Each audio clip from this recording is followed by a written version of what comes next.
The wind hit like broken glass. It was 2:30 in the morning, and the temperature outside Silver Ridge, Montana had dropped to -26 degrees. Most of the town was asleep under heavy quilts and humming heaters. Porch lights glowed softly against the snow. It looked peaceful. On a wooden bench outside a closed hardware store, an old man sat perfectly still. His name was Walter Hayes, 73 years old. Vietnam veteran, Bronze Star recipient. And tonight, he had nowhere to go. He wore his old Marine Corps field jacket. The fabric faded, the patch barely holding on by a few threads. Snow gathered on his shoulders, but he didn't brush it off. He had slept in worse places. He had slept in jungles, where the air felt like boiling water and the ground never dried. Back in 1969, Walter was 19 and scared but too proud to admit it. He had never left Montana before the Corps shipped him across an ocean he couldn't pronounce. He remembered the first night in Quang Tro. The jungle didn't sleep. It whispered, it snapped, it breathed, and then it exploded. Gunfire tore through the trees. The ambush came fast. Walter hit the ground hard enough to knock the air from his lungs. He heard someone scream his name. Tommy. Tommy Ruiz had been hit. Walter didn't think. He moved. Bullets ripped through branches above him.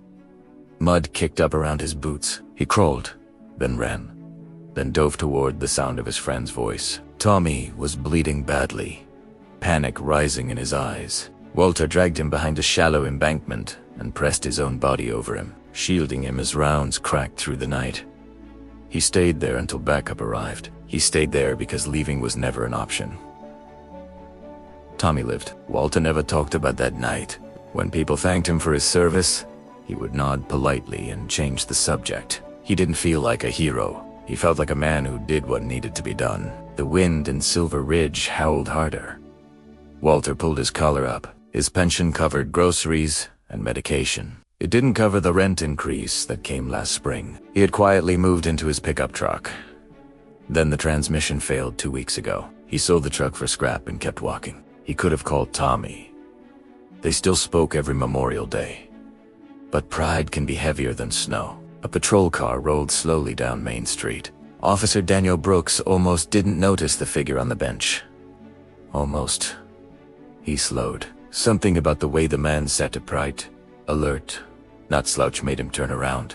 Daniel stepped out of the car, boots crunching against the ice. "Sir, you doing okay out here?" Walter looked up. His eyes were steady. Calm. The kind of calm that isn't learned in comfort. "I've had colder nights," he said quietly. Daniel noticed the jacket patch. First, Marine Division. His father had served in Desert Storm. Daniel grew up listening to stories about men who didn't complain. "Mind if I sit?" Daniel asked it. Walter shrugged, lightly. "Bench is public property." For a minute, they said nothing, just watched the snow move sideways in the wind. "You got somewhere warm tonight?" Daniel asked carefully. Walter hesitated. "Just for a second." "No." Daniel nodded once, like he had expected that answer. "Come on," he said gently. "Let's get you some coffee." Inside the small volunteer fire station, the heat felt unreal. Walter held the paper cup in both hands, letting the warmth sink into his bones. Daniel stepped into the hallway and made a phone call. Then another. He didn't say much. Just enough. By sunrise, something had shifted. Daniel had posted a short message in the town's community group online. He didn't share details, just a simple line. "Local Vietnam veteran sleeping outside in -26. We can do better." People began responding before the sun was up. An elderly widow offered her spare room. The owner of the hardware store said he would cover utilities for a month. A retired contractor volunteered to fix up a vacant apartment above the bakery. Someone else offered winter clothing. Another offered groceries. By noon, the mayor had called. Walter didn't understand what was happening. He kept saying, "It's not necessary." But that afternoon, he stood in a small apartment with fresh paint, a working heater, and a folded American flag placed carefully on the kitchen counter. Tommy Ruiz arrived the next day. He had driven 6 hours straight after hearing what happened. When Tommy walked through the door, he didn't say hello. He just pulled Walter into a tight embrace. "You idiot," Tommy whispered, voice breaking. "You carried me out of hell, and you couldn't carry a phone." Walter's eyes filled, but he blinked the tears away. "I figured you'd be busy," he said. Tommy shook his head. "Not too busy for my brother." A week later, the town held a small gathering at the high school gym. Nothing fancy, just folding chairs, coffee, and a microphone. The mayor thanked Walter for his service. Kids from the school choir sang softly. Daniel stood in the back, hands in his pockets. When they asked Walter if he wanted to say something, he hesitated. He stepped up to the microphone slowly. "I didn't do anything special," he said. "I just did what I was trained to do. You protect the man next to you." He paused. "I guess I forgot that sometimes. The man next to you is your whole town." The gym went silent.